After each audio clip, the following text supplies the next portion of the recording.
295C اور ABC اور یہ جب امینڈمنٹس ہوئی ہیں اس کے بعد سے اس قانون کا بہت زیادہ مس یوز ہوا ہے۔ ہم سب کو مل کے جدوجہد کرنی ہے کہ اس ملک سے ایسے کالے قوانین جو ہیں ان کا خاتمہ کیا جائے۔ بسم اللہ الرحمن الرحیم۔ پاکستان ایک اسلامی جمہوریہ ہے اور حال ہی میں ہم نے پاکستان کا 79 یوم آزادی منایا ہے، اور 14 اگست ہر سال اس بات کی یاد دلاتا ہے کہ یہ ملک مسلمانوں کا ہے، یہ ملک لا الہ الا اللہ کے نام پہ حاصل کیا گیا تھا، اور اس ملک میں قائد اعظم محمد علی جناح رحمۃ اللہ علیہ نے یہ بات پاکستان کی آزادی کے ساتھ ہی طے کر دی تھی کہ یہاں حضور سرور کائنات صلی اللہ علیہ وسلم کا لایا ہوا دین اور اس کے قوانین نافذ ہوں گے۔ لیکن بدقسمتی سے قیام پاکستان سے لے کے اب تک کچھ لوگوں کو یہ بات ہضم نہیں ہو رہی، اور وقتاً فوقتاً وہ پاکستان کے اسلامی تشخص پر کوئی نہ کوئی بات کرتے رہتے ہیں اور کوئی نہ کوئی اعتراض بھی کرتے رہتے ہیں۔ 295C اور ABC اور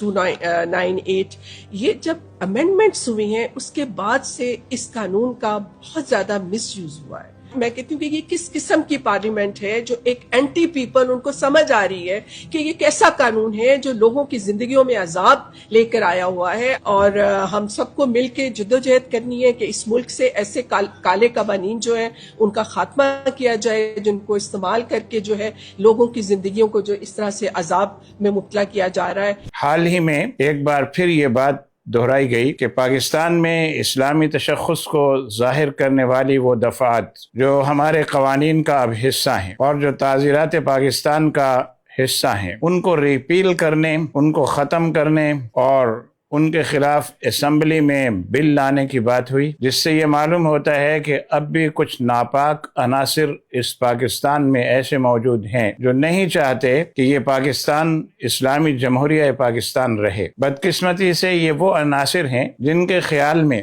باہمی رضامندی سے اگر زنا کا ارتکاب کر لیا جائے تو یہ کوئی بے حیائی نہیں، برائی نہیں، بلکہ ینگسٹرز کا انجوائمنٹ ہے۔ تو نوجوانوں کے انجوائمنٹ کو تحفظ فراہم کرنے کے لیے اس سے پہلے حدود آرڈیننس کو ریپیل کرنے کی بات کی گئی تھی، اور اب توہین رسالت کے قوانین کو جو تعزیرات پاکستان کا حصہ ہیں 295A، 295B اور C، ان کو ریپیل کرنے کی بات کی جا رہی ہے۔ میں یہ بات واضح کرنا چاہتا ہوں کہ پاکستان کے اسلامی تشخص کو ظاہر کرنے والے قوانین ہوں یا آئین کی شکیں ہوں، ان کو واپس لینے، ریپیل کرنے یا امینڈ کر کے انہیں ختم کرنے کی بات جو بھی کرے گا اسے ہم پاکستان کا دوست کبھی نہیں تصور کر سکتے۔ وہ پاکستان کا کوئی دشمن ہی ہوگا جو پاکستان کے اسلامی تشخص کو ختم کرنے کی بات کرتا ہوگا۔ اور حیرت کی بات یہ ہے کہ ایسے قوانین کو ختم کرنے کی بات کی جا رہی ہے جو ہمارے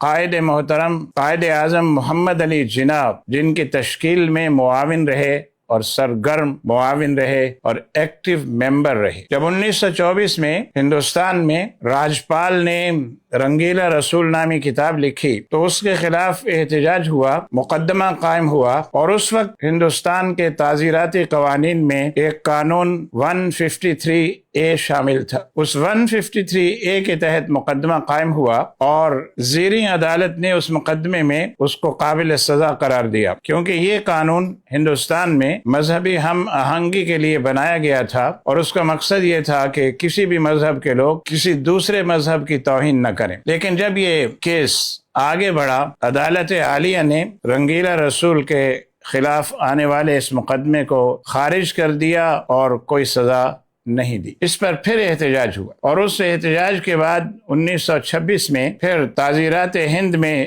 امینڈمنٹ کی گئی، اور اس کے بعد 253A امینڈمنٹ کے بعد اس میں شامل کیا گیا، اور اس 253 میں قائد اعظم محمد علی جناح نے بھرپور حصہ لیا۔ تو یہ 258A، B، C یہ اسی کا تسلسل ہے، اس لیے کہ اس میں یہ بات طے کر دی گئی تھی کہ کوئی شخص کسی بھی مذہب کی توہین کرے گا تو اسے سزائے سخت دی جائے گی، اور سزائے موت تک کی تجویز بھی اس میں شامل تھی۔ پھر پاکستان میں 1982 میں اور اس کے بعد 1987 میں یہ تعزیرات پاکستان میں یہ دفعات شامل کی گئیں، اور 295A، B اور C ان تعزیرات کا حصہ بنا۔ اب یہ کہنا کہ ان کا مس یوز ہو رہا ہے اور اس کی وجہ سے ملک میں حالات بڑے ابتر ہیں اور اس قانون کا استعمال غلط ہو رہا ہے اور اسے کالا قانون کہا جا رہا ہے، تو میں یہ کہنا چاہوں گا کہ حضور سرور کائنات صلی اللہ علیہ وسلم کی توہین یا صحابہ کرام اور اہل بیت اطہار کی توہین یا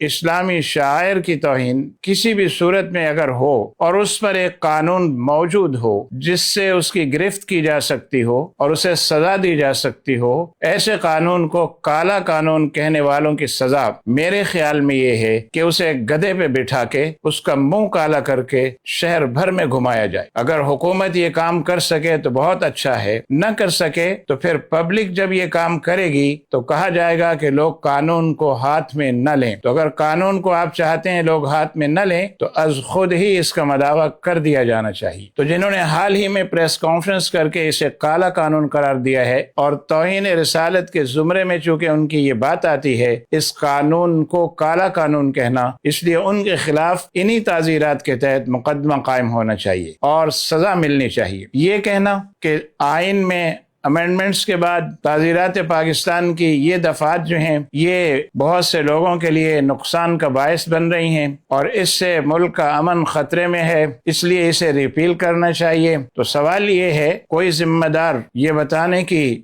ہمت اور جرات کر سکتا ہے کہ قیام پاکستان سے لے کے اب تک 1982 سے 1987 کے درمیان اور 1987 سے لے کے اب تک کتنے لوگوں کو 295A یا B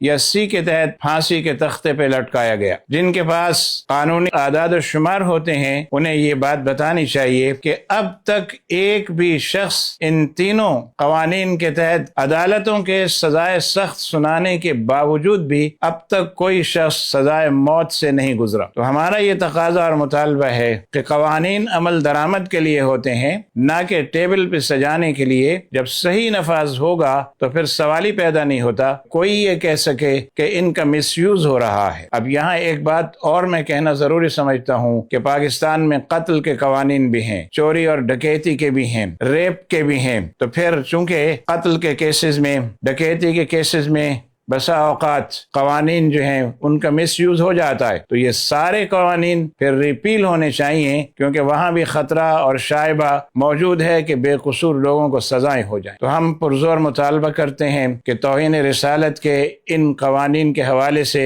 زبان درازی کرنے والوں کی زبان کو لگام دی جائے۔ میں 12 ربیع الاول کے موقع پر یہ میسج بھی دینا چاہتا ہوں کہ تمام علماء کرام میلاد کی تمام محافل میں سختی سے اس عمل کی پرزور مذمت کریں جس میں قانون توہین رسالت کو کالا قانون قرار دیا گیا ہے۔ ہر محفل میلاد سے خطاب کرنے والے عالم دین کا فرض ہے کہ اس کی پرزور مذمت کرے، اور محافل میلاد منانے والے عاشقان رسول سے بھی میری گزارش ہے کہ وہ اس کے خلاف بھرپور احتجاج کریں تاکہ آئندہ کسی کو ایسا کہنے کی جرات نہ ہو سکے۔